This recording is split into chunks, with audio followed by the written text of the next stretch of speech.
Temperature of the 600 gram of the cold water, ये कोई cold water है और 600 ग्राम है ये। कह रहा है राइज द टेम्परेचर, इसका टेम्परेचर कितना राइज हुआ, इसका टेम्परेचर कुछ टी होगा, तो डेल टी कितना हो गया है 15 डिग्री सेंटीग्रेड राइज हो गया है, 15 डिग्री सेंटीग्रेड राइज हो गया है। कह रहा है कि 300 हॉट वाटर, 300 ग्राम का हॉट वाटर है, हॉट वाटर वह है।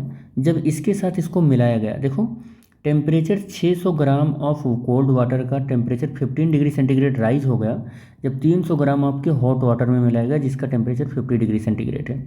तो जब इसको इसमें मिला दिया गया है तो इसका मतलब ये फाइनल टेम्परेचर दिया गया है। फाइनल टेम्परेचर कितना हो गया होगा, ये यहाँ से यहाँ तक 15 डिग्री सेंटीग्रेड हो गया होगा। कितना राइज हो गया है 15 डिग्री सेंटीग्रेड। तो इसका टेम्परेचर टी मान लो और इसका टेम्परेचर T1 मान लो, इसका टेम्परेचर T2 मान लो, ठीक है।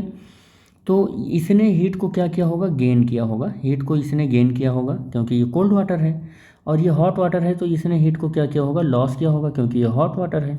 तो इसने कितना हीट लॉस किया, कितना गेन किया, तो Q इज इक्वल टू 600 ग्राम और इनटू स्पेसिफिक हीट और इनटू इंक्रीज इन टेम्परेचर, और इंक्रीज इन टेम्परेचर 15 हो जाएगा, ठीक है। इसने कितना लॉस किया, तो इसने m का मतलब 300 ग्राम और इसका स्पेसिफिक हीट, और इसने टेम्परेचर कितना किया T minus 15, 50 T minus 50 minus T, क्योंकि ये तो हॉट बॉडी है, ये हॉट बॉडी है। तो principle of conservation of energy अगर हम लगाएं, कंजर्वेशन ऑफ एनर्जी का प्रिंसिपल लगाएं तो 600 ये हो गया, C हो गया और 15 हो गया, यानी कि Q gain is equal to Q loss कर रहे हैं हम। तो 300 हो जाएगा बेटे, C हो जाएगा और इंटू 50 माइनस T हो जाएगा। जो कैंसिल हो रहा है, कैंसिल करने पर C से C कैंसिल हो रहा है, ये इससे कैंसिल हो रहा है, 3 से ये कैंसिल हो रहा है, 2 हो जाएगा। अब हमारे पास जो बच रहा है वो 2 इंटू 15 बच रहा है और 50 माइनस T बच रहा है।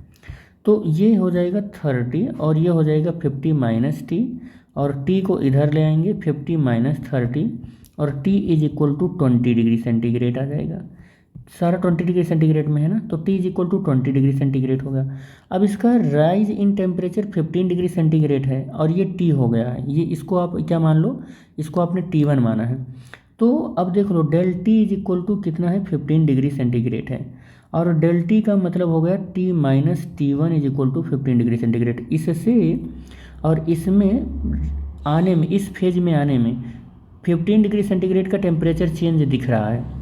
अगर इतना चेंज दिख रहा है बेटे तो हम क्या करने वाले हैं, T हमारा हाइयर होगा, T minus T1 equal to 15 degree centigrade कर देते हैं।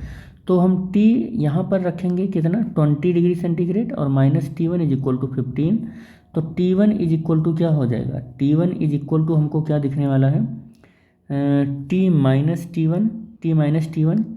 तो हमको क्या पता करना है, हमको पता करना है 20 minus 15 is equal to T1, और T1 is equal to 5 degree centigrade आ जाएगा ये। तो इसका टेम्परेचर आपको क्या मिल गया, 5 डिग्री सेंटीग्रेड मिल गया। कितना मिल गया आपको, 5 डिग्री सेंटीग्रेड। तो कोल्ड वाटर का टेम्परेचर 5 डिग्री सेंटीग्रेड रहा होगा और फाइनल इसका 20 डिग्री सेंटीग्रेड रहा होगा, तभी यहाँ पर rise in temperature 15 degree centigrade इस कोल्ड वाटर में आया हुआ है। और कैसे सॉल्व करेंगे, यहाँ हीट गेन निकालेंगे, हीट लॉस निकालेंगे, दोनों को इक्वल कर देंगे, सॉल्व करके T की वैल्यू आ जाएगी।